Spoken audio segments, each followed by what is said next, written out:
Good afternoon, student. I am Bhuneshwari Sahu, assistant professor in Bharti college Durg. आज के हमारे इस वीडियो लेक्चर का सब्जेक्ट है tender form diploma 5th sem. ठीक है, कल आप लोगों को मैंने ये पढ़ाया था टेंडर फॉर्म क्या होता है, उसके बारे में बताया था, कितने टाइप्स के होते हैं, किस किस टाइप का उसमें काम किया जाता है, सारा कुछ हमने कल पढ़ा था।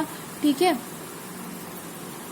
तो आज हम लोग को देखना है कि क्या उसका मतलब मेन जो पर्पस होता है उसमें क्या क्या टर्म्स एंड कंडीशंस होते हैं और उसके क्या इंपॉर्टेंट फैक्टर्स होते हैं निविदा के बारे में। तो ये आज हम लोग स्टडी करने जा रहे हैं। ठीक है, तो निविदा के जो टर्म्स एंड कंडीशंस होते हैं, क्या होता है टर्म्स कंडीशन, कि जब निविदा हमको आमंत्रित करने के लिए जो संस्थान की जो शर्तें होती है, ठीक है, शर्तों के अनुसार हमको क्या करना है, सभी निविदा कर्ता या जो भी फॉर्म होता है फर्मों को हमको शर्तें क्या होती है, मान्य होती है ना। मान्य होने के लिए सबसे पहले क्या होता है, जो भी निविदा सूचना फॉर्म पर ही भरकर क्या करना पड़ता है, हमको जमा करना पड़ता है। फॉर्म के प्रत्येक जितने भी पेज होते हैं ना, उसको क्या किया जाता है, वितरक के हस्ताक्षर होंगे, जो भी उसको वितरक किया है उसके क्या होंगे, हस्ताक्षर होंगे। ठीक है, तो ये सारी चीजें हैं। और सेकंड होता है जैसे निविदा सीलबंद लिफाफे में क्या होता है, मान्य होता है। निविदा अगर मान लो किसी ने दिया है, ठीक है, फॉर्म अगर किसी ने दिया है तो वो कब मान्य होगा, जब वो किसी सील लगा हुआ लिफाफा क्या होना चाहिए, बंद होना चाहिए। लिफाफे के ऊपर क्या हो जाए, जो भी निविदा का सूचना क्रमांक, दिनांक है ना, समाचार पत्र का नाम, जमा करने की जो अंतिम तिथि है या निविदा भरने वाले जो भी व्यक्ति का नाम वगैरह है, वो सारी क्या होगा, सूचनाएं जो होगी वो स्पष्ट रूप से क्या होनी चाहिए, अंकित होनी चाहिए।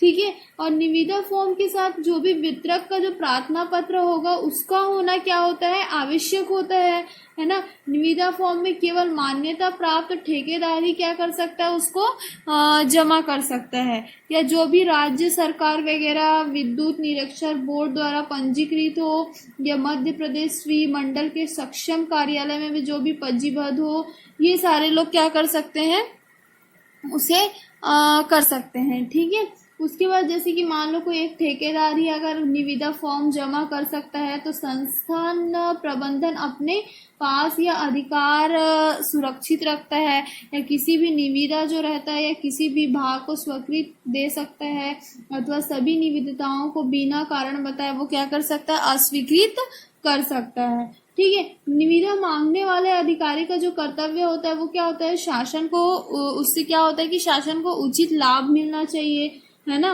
और मान लो जैसे कोई ठेकेदार है, तो ठेकेदार के साथ अगर किसी से संबंधित अधिकारी का किसी प्रकार का व्यक्तिगत स्वास्थ्य हो या कुछ प्रॉब्लम होता है तो उसे हेल्प करना चाहिए, है ना। या किसी अल्पवयस्क के साथ अगर मान लो वो उसने समझौता किया है, समझौता ना किया हो, तो उस कार्य को क्या करना चाहिए, उसे संपूर्णित रूप से मतलब अच्छे तरीके से उस कार्य को उसे क्या करना चाहिए, करना चाहिए। ठीक है, तो ये सारी चीजें आती है। और जो भी अगर मान लो बड़े कार्यों के लिए अगर उसने निविदा मांगने के लिए सामान्यतः मान लो उसको 1 महीने का क्या किया जाता है, टाइम दिया जाता है, तो उस विशेष परिस्थितियों में क्या होना चाहिए, आपातकालीन निविदा सूचना दी जानी चाहिए, जिससे क्या होता है कि बिना धरोहर राशि जो भी निविदा अगर स्वीकृत नहीं की जाएगी, तो जिन पार्टियों की निविदा स्वीकृत नहीं होती है उनकी धरोहर राशि क्या कर दी जाती है, वापस कर दी जाती है। और स्वीकृत होने पर पार्टी सामग्री न दे या कार्य न करे तो उसकी धरोहर राजसत हो जाती है। ठीक, ये चीजें समझ में आई। उसके बाद क्या चीजें होती है इसमें, मान लो जैसे अर्न मनी मतलब बयाने की अगर राशि, तो वह धन जो निविदा देते समय क्या करेगा, सक्षम वो अधिकारी की क्या होने चाहिए, पक्ष में होने चाहिए। पक्ष में क्या करवाएगा, वो जमा करवाएगा, जिससे जो भी निविदा करता होगा या ठेकेदार होगा वो पूरी तरीके से क्या करेगा, उस सामग्री को प्रदान करने हेतु निविदा को क्या करेगा, स्वीकार करेगा और राशि जमा करने की क्या करेगा, वो गारंटी देगा। ठीक है, तो ये और क्या होना चाहिए कि जो भी अस्वीकृत होने पर जो राशि या ठेकेदार या वितरक को अगर वापस कर दी जाती है, तो जिस भी पार्टी की निविदा स्वीकृत की गई है तो उस राशि में क्या होगा, सामंजस्य मतलब उसको उस राशि में क्या करेगा, उसको एडजस्ट करेगा। ठीक है, या किसी पार्टी का कार्य नहीं किया तो बयाने की जो राशि जो होगी राजसात कर ली जाएगी।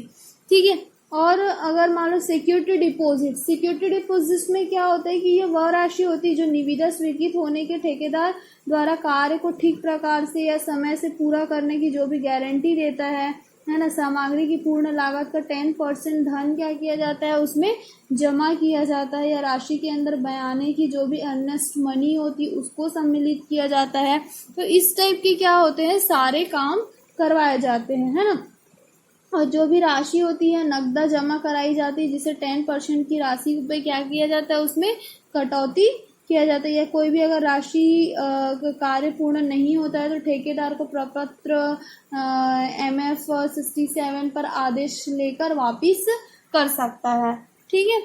तो निविदा तिथि में होता क्या है, जैसे कि जो भी वृद्धि हो रही है निविदा के जमा की जाने में, जो अंतिम तिथि में अगर वो वृद्धि करता है तो ऐसा जो रहता है वो सामान्य किसी बहुत प्रयोजन के लिए कम मात्रा में प्राप्त निविदाओं की स्थिति में ही वो क्या करता है। ठीक है। और इसके अन्य जो भी कारण हो सकते हैं कि जैसे कि नमूना जैसे नीचे वो बताता है। ठीक है। जैसे कि मान लो किसी कार्यालय में प्रकाशित निविदा क्रमांक है, ऐसे करके उसने दिया, ट्रांसफार्मर के लिए दिया है तो उससे खुलने की तिथि में कब वृद्धि होगी, कब बेचे जाएंगे, ये सारा चीज इसमें क्या होगा बताएगा। ठीक। उसके बाद होता है अदर फैक्टर होते हैं एस्टिमेट्स, क्या क्या चीजें होती है। मान लो अगर महत्वपूर्ण घटक क्या क्या होते हैं ये हमको देखना है। तो सबसे पहला होता है आकस्मिक व्यय। आकस्मिक व्यय में क्या होता है कि जैसे कि किसी परियोजना में क्या कर रहा है, प्रोजेक्ट पे अगर वो काम कर रहा है तो कुछ ऐसे खर्च आते हैं जिसमें सामग्री व श्रम मूल्यों के आकस्मिक रूप से क्या हो जाती है, वृद्धि हो जाती है, या उस वजह से क्या हो जाते हैं, खर्चे जो रहते हैं वो क्या हो जाते हैं, बढ़ जाते हैं। तो उसको हम लोग क्या बोलते हैं, आकस्मिक व्यय कहते हैं। ठीक है। जिनका ठीक अनुमान, आगणन या मूल्यांकन के समय नहीं लगाया जा सकता है, और इसमें जो सामग्री के मूल्य में जो डायरेक्ट लेबर से 3 से 5% की जो राशि अनुमानित कर ली जाती है, उसको संस्थान के कार्य संपन्न करते हुए सामग्री व श्रम के बढ़े हुए मूल्यों से ही क्या किया जाता है, पूर्ति किया जाता है। ठीक है। और जो खर्च जो रहती है प्राकृतिक आपदाओं में, जैसे बाढ़ हो गया, आंधी तूफान, वज्रपात या भूकंप, ये सब किसकी वजह से होते हैं, आकस्मिक कामों की वजह से होता है ना। उसके बाद ओवरहेड चार्जेस क्या होता है, जैसे कि आपकी ये सिलेबस में है भी, है ना। ओवरहेड चार्जेस का मतलब क्या होता है, जो ऊपरी प्रभार होता है जिसमें किसी परियोजना के कार्य संपादन में जो लगने वाले आवश्यक प्रत्यक्ष सामग्री मूल्य एवं प्रत्यक्ष श्रमिक लागत के आधार पर की गई जो भी गणना होती है, उसके कुल अतिरिक्त संस्थान या अनुरक्षण या जो भी राजकीय कार्य होता है, कमियों के जो वेतन है ना से जो भी स्थायी होता है, उसको हम लोग क्या बोलते हैं, ऊपरी प्रभार कहते हैं। ठीक है। और जो ऊपरी प्रभाव रहता है ना, वो किसी रूप में, दैनिक रूप में नहीं होते, वो नहीं तो अप्रत्यक्ष सामाजिक लागत या परियोजना के कार्यलीन व्यय, वेतन, किराया, यात्रा भत्ता, विज्ञापन, ये सब चीजों में नहीं। जो भी भाव पत्र है, आमंत्रण है, बिजली पानी पर खर्च, सामग्री मांगने पर, या उपयोग में लाने वाली जो भी मशीनें, उपकरणों या औजारों के जो मूल्य होते हैं ना, भवनों की जो भी मरम्मत होती है, तो ये सारी चीजें क्या होती है, इसके अंदर इंक्लूड होती है। ठीक है। और 10 to 15% क्या होता है, जो प्रभार होता है वो इसके अंदर आता है। ठीक है। 11% ही क्या किया जाता है, परिषदों जो भी मंडल वगैरह है ना, उनके द्वारा इसको लगाया जाता है। और जो भी संस्थान के जो ऊपरी प्रभार होते हैं, उसमें अगर किसी तरीके से क्षति हो गया या क्षरण हो गया तो उसका जो अनुरक्षण होगा, अनुरक्षण के लिए जो भी कार्य होंगे वो किसके द्वारा किए जाएंगे, वो सारा कुछ भी क्या होता है कि जो भी मान लो एक्स्ट्रा जैसे कोई राशि है, राशि की हमको जरूरत है, तो उसको प्रत्यक्ष लागत के अतिरिक्त क्या करेगा, जो भी प्रभार होगा उसको प्रशासनिक ऊपरी के मतलब उसके थ्रू किया जाएगा उसको, मतलब जैसे उसमें परचेस सेक्शन होगा, सीलिंग सेक्शन होगा, सेलियर सेक्शन होगा, है ना। तो उस क्रय विभाग पर जो ऊपरी जैसे प्रभार आता है, मतलब क्या है कि भाव पत्र अगर निमंत्रण लेने या बाजार में सर्वेक्षण करना है, या दफ्तर, फर्नीचर, स्टेशन आदि को जो भी मतलब या ठहरने जो भी खर्च जो रहता है वो किसके ऊपर आता है, परचेजेस सिलेक्शन के ऊपर ये सारा खर्चा आता है। तो ये जो सारे काम होते हैं वो किसके अंदर होते हैं, परचेजेस ऑर्डर के अंदर होते हैं। ठीक है, समझ में आया। अब जैसे कि विक्रय विभाग पर अगर हम लोग देखते हैं तो विक्रय विभाग पर जो भी ऊपरी प्रभार आएगा उसको हम लोग क्या करेंगे, कैसे होगा, संबंधित होगा कि जो भी कार्यस्थल पर अगर पहुंचने पर जो भी वितरण होता है ना, या बाहर भेजने पर जो भी सामग्री का विज्ञापन, भाव नियंत्रण, जो भी सारे काम होते हैं वो किसके अंदर होगा, विक्रय विभाग पर जो भी ऊपरी प्रभार आएगा उस पे ये सारे काम क्या किए जाएंगे, थोपे जाएंगे। ठीक है। या वेतन विभाग पर ऊपरी जो प्रभार होता है तो वो अधिकारी या कर्मचारियों का जो भी वेतन भुगतान होता है वो उस पे होता है, या उस विभाग में जो भी लेखा जोखा होता है वो सभी स्टेशनरी को क्या होता है, प्रभार होता है। ठीक। और जैसे कि उत्पादन लागत है, प्रोडक्शन कॉस्ट है, तो प्रोडक्शन कॉस्ट कितना है, किसी भी कार्य को करने में लगने वाली जो भी सामग्री होगी वो कितनी होगी, किस पे होगी, किस बेसिस पे होगी, वो सारा चीज़ क्या होता है उसमें इंक्लूड होता है। तो ये सब चीज़ें। और जैसे कि प्रॉफिट किस तरीके से होगा कि जो भी लागत पर अगर वो लाभ निकालता है तो 20 से 30% क्या होगा, वो काम करेगा। और जो भी उत्पादन का जो सभी कार्य जो होगा उसमें लाभ को क्या किया जाएगा, ध्यान में रखते हुए किया जाता है। जो भी प्रतिस्पर्धा है ना, और उत्पाद पर जो उचित लाभ लगाया जाता है, फैक्ट्री में उत्पादन जो सुचारू रूप से चलते रहना क्या होता है, आवश्यक हो जाएगा, है ना। तो वो किसी भी तरीके को क्या करेगा, सुचारू रूप से करेगा। विक्रय विभाग उत्पादन को बाजार का पाने की या आकर्षक जो भी विज्ञापनों की कमीशन, एजेंटों या जो विज्ञापनकर्ताओं है ना के माध्यम से प्रचार वगैरह करेगा। उत्पादन को बाजार में खपाने के लिए इसका टिकाऊ या सस्ता होना भी क्या होगा, जरूरी होगा। फिर क्या होगा, टोटल कॉस्ट। तो टोटल कॉस्ट जब देखा जाएगा तो क्या होगा, उत्पादन लागत में जो भी सामग्री लागत या श्रमिक लागत या ऊपरी भार जो होगा तो उसका जो सकल योग करके वो प्राप्त अंतिम राशि को क्या करेगा, पूर्ण लागत के रूप में कहा जाएगा। ठीक है।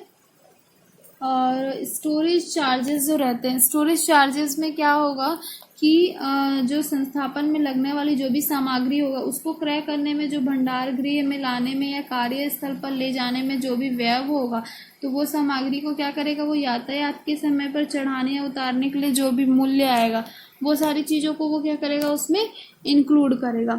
ठीक है। तो इस टाइप की सारी चीज़ें होती हैं। और टूल्स प्लांट चार्जेस कैसे होते हैं, तो इस तरीके से आपको ये पूछेगा। टूल्स प्लांट में क्या होगा, जो भी मशीन में होने वाला जो भी घटाव होगा या कुछ होगा तो उस चीज़ को क्या करेगा, वो टूल्स या प्लांट व्यय में क्या करेगा, उसे इंक्लूड करेगा। ठीक है।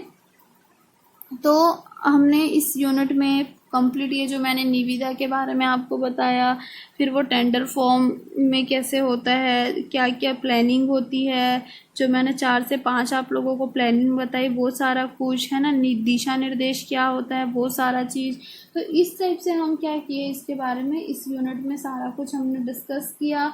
ठीक है। टोटल कॉस्ट, अगर मान लो जैसे हमको एक कॉस्ट निकालना है तो कॉस्ट निकालने के लिए आप क्या करेंगे, एक आरेख खींचेंगे जिसमें क्रम बताओगे, लागत और प्रभारों का जो भी विवरण है वो चीज़ आप बताएंगे। तो सबसे पहले विवरण में क्या डालोगे कि सामग्री की लागत कितनी है, लागत में 1 लाख आपने डाल दिया। ठीक है। या श्रमिक की जो लागत है वो कितनी है, 1000 है। सामग्री और श्रमिक लागत पर जो प्रभार हो रहा है 3%, वो कितना 330 हो रहा है। 11% अगर मान लो उसके ऊपरी प्रभार पर आ रहा है तो लागत कितना आएगा, 1210। ठीक है। इस टाइप के आपको क्या करना पड़ेगा, उसको बताना पड़ेगा। उपरोक्त तो जितने भी कार्य होंगे ना, परिवीक्षण प्रभार जो होगा 10%, तो उसका जो लागत आएगा वो 1254। पूर्ण लागत जो रहेगा वो 13,794 मतलब 13,794 टोटल आपका लागत आएगा। इस तरीके से आपको क्या करना पड़ेगा, पूरी तरीके से कैलकुलेशन करके आपको बताना पड़ेगा। ठीक है।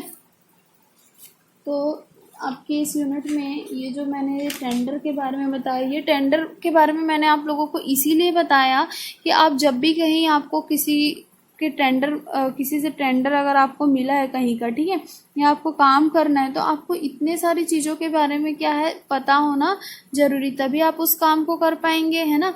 हम इस सब्जेक्ट को जब भी मैंने इस सब्जेक्ट को स्टार्ट किया है तभी मैंने आपको बताया कि हम क्यों इस सब्जेक्ट को पढ़ रहे हैं, किस वजह से पढ़ रहे हैं, क्या इसके यूजेस हैं।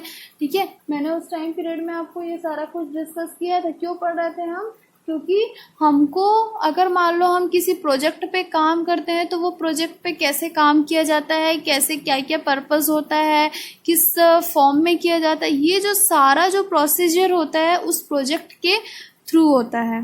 ठीक है, तो इस तरीके से इसके सारे क्या किए जाते हैं, काम जो रहते हैं वो इस तरीके से किए जाते हैं। ठीक, और इसमें तो ज़्यादा कुछ नहीं है, तो इतनी सारी चीज़ें हैं, और भी बाकी जो चीज़ें हैं वो सारी चीज़ें हम आगे पढ़ेंगे।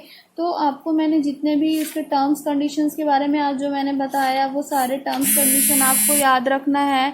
ठीक है,